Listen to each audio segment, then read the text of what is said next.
Today I am here in Saraburi province and I want to welcome you to our Caves of Thailand series. So this is probably one of the most famous caves in Saraburi province, about 20, maybe 30 minutes out of the main city. It's located at a Buddhist temple. There's also a waterfall over here, lots and lots of monkeys, and there's boards everywhere that tell you not to feed the monkeys.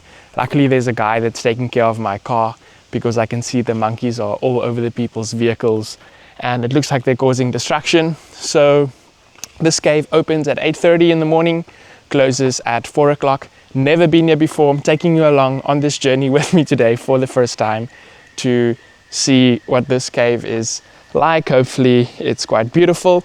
Here in front you have to climb up about 300 steps, I believe it is, and at the entrance here, they kind of have some information board where you can study about cave formations and things like that. So I'm going to head up the 300 stairs and take you along with me, take some photos and videos along the way, and enjoy. So if you come during a weekday, there won't be that many people at all.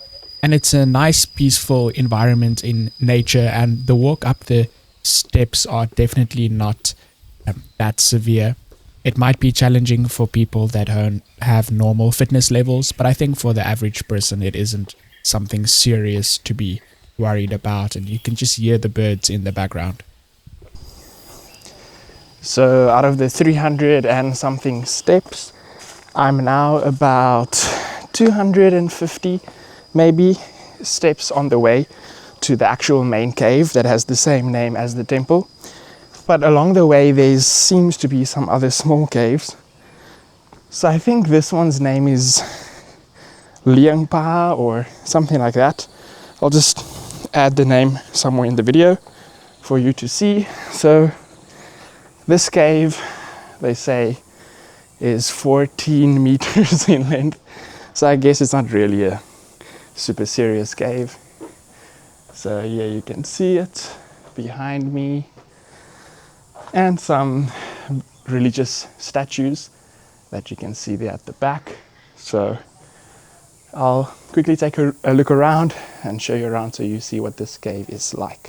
So because of the size of this cave, that's basically just like an opening in the rocks, I decided not to make its own video for this small little cave. Technically, Thailand does classify this as a cave, but I feel that it's not enough to justify its own video. So you can see there's a place for like a monk to come and sleep basically over there. There's probably some interesting history, but not significant for me to make its own video. There's some bugs, some really, really big bugs. And then I had some Buddhist monk friends that joined me as I was observing in this cave, and they were taking some photos. Later on, they joined me in another cave as well. So this is a place for people to pay respect to some religious images. So then I was back off to the main staircase to the actual cave that I came here for.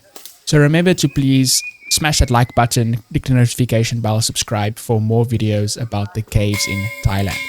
Then at the entrance of the cave, there is a map that basically gives you some information about the cave, and then it also maps out the cave from the north to the south. Not super big cave, but it has a map.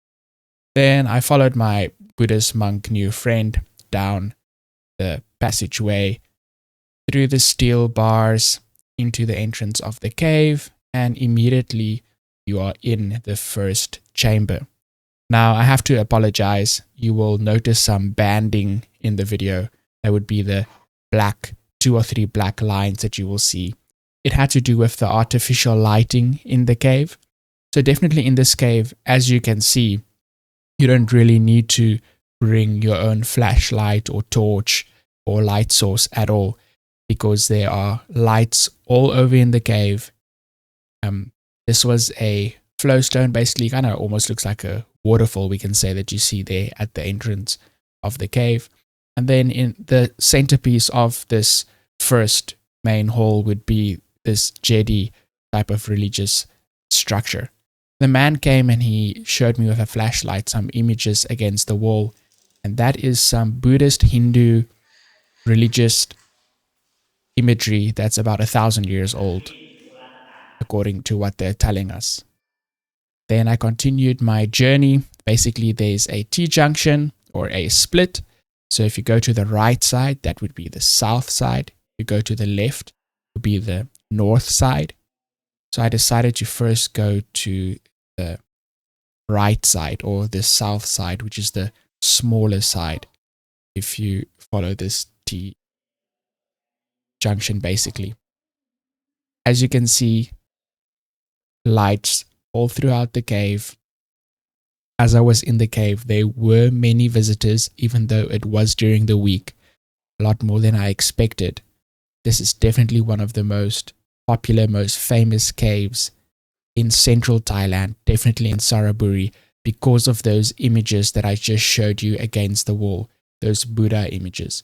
Now here in front, you might also see that Buddha sketch against the wall over there, but that's not the same as at the entrance of the cave where we have those carvings against the wall, quite high up actually, maybe 3 meters I would say, and they're estimated to be about 1,000 years old based off of the period, the Mon Kingdom time, Warawati or something like that. I'm not sure how to pronounce that. So then we get into this room where you can see lots of people stacking stones. As far as I understand, it's a way for them to bring luck they believe it brings luck so they can come back to this spot. Not lots of stalagmites and stalactites in this cave. You can see the walls are actually quite smooth, as well as the floor.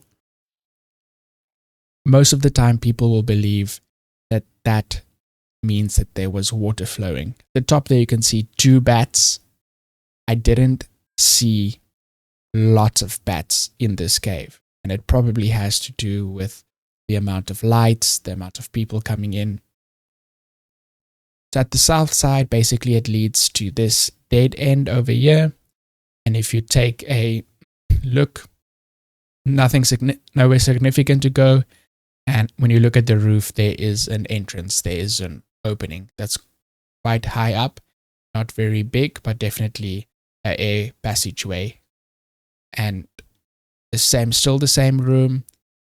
You can see the roots coming down, really, really long roots into the ground.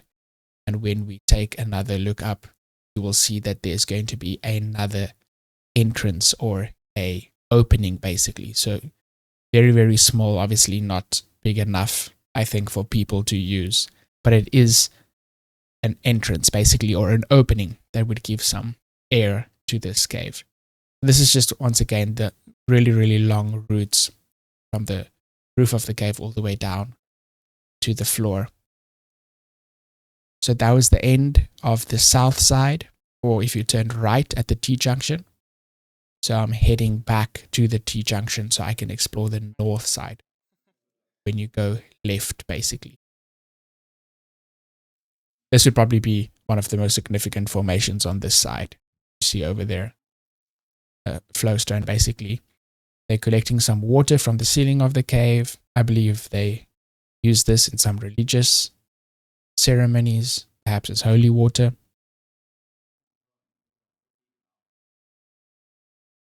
And beautiful when you look at the rock, basically, that it's kind of smooth, well lit. And then some nice flowstone formations that we have here as well. And there's a board that tells people not to touch it. That most likely means that it's still growing, so there's probably water that's still flowing down. You can see this is just a place for the monks basically to sit when they have religious festivals. Yeah, I'm not sure how often that takes place. So now I'm back in the first hall where you can see the entrance there behind me. You can see the jetty, and then behind me over there is the passageway to the north side. Then there's the passage to the south that I came from. So now I'm heading to the north of the cave, and still smooth rocks on the side.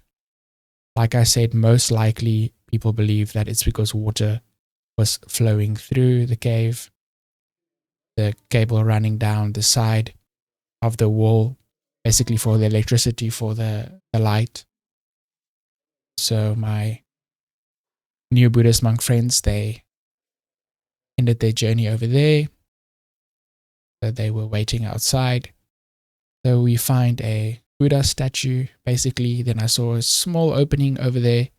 Decided to go inside, just take a look if that maybe leads somewhere. I thought maybe it might lead to a second floor, but I took a peek inside and it doesn't go anywhere at all. It's just a dead end, nothing significant.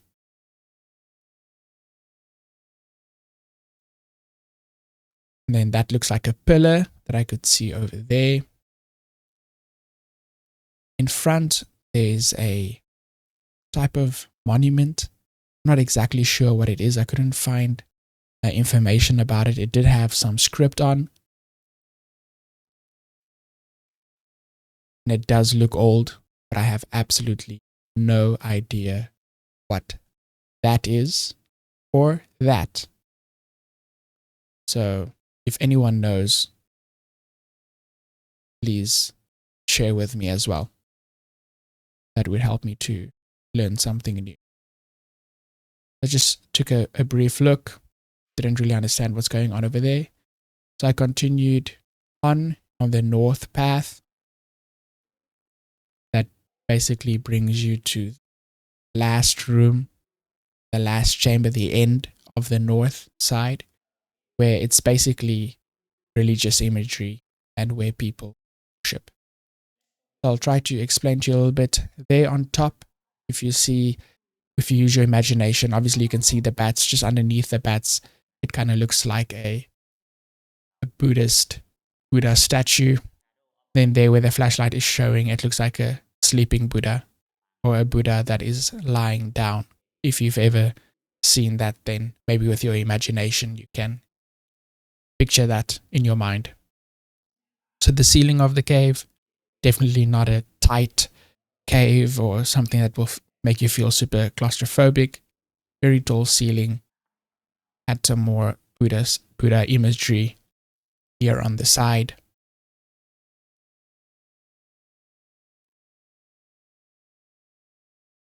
Then the main worship spot would be there by the end of the northern part of the cave. So you can see the people removing their shoes. And then we have a group of people here that's praying. And you can see the boy or the man in the back busy kneeling in front of one of the statues. And we'll come back to him in a moment. So I checked in that room over there. There was nothing significant. It doesn't continue. Definitely a dead end. Now you're going to hear that man that's worshipping there by that statue. He's going to be screaming, shouting.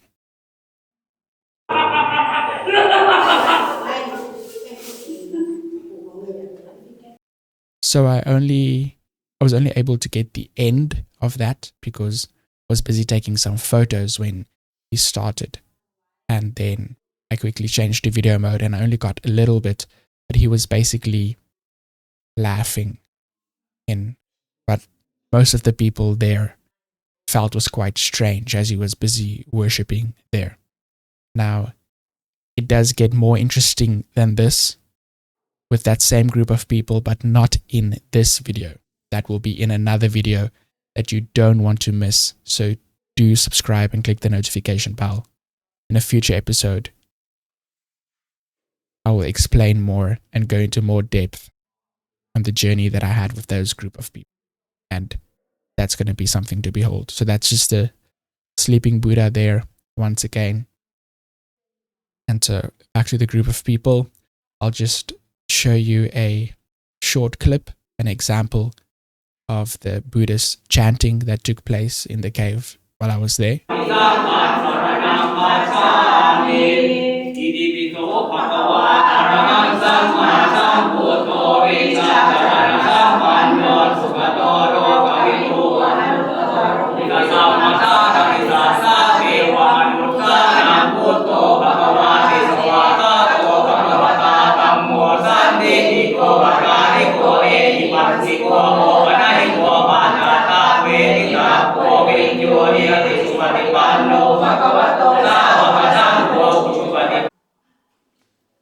So then I made my way back to the main hall, or the first room, if I can call it that, where we have the jetty and the entrance to the cave as well.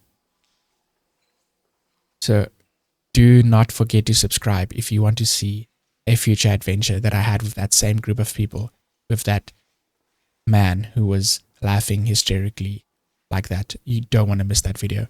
So then I made my way to the exit, and that's basically this cave. There's some Bali Sanskrit writing against the wall by the entrance, and then I made my way out. See you guys in the next video.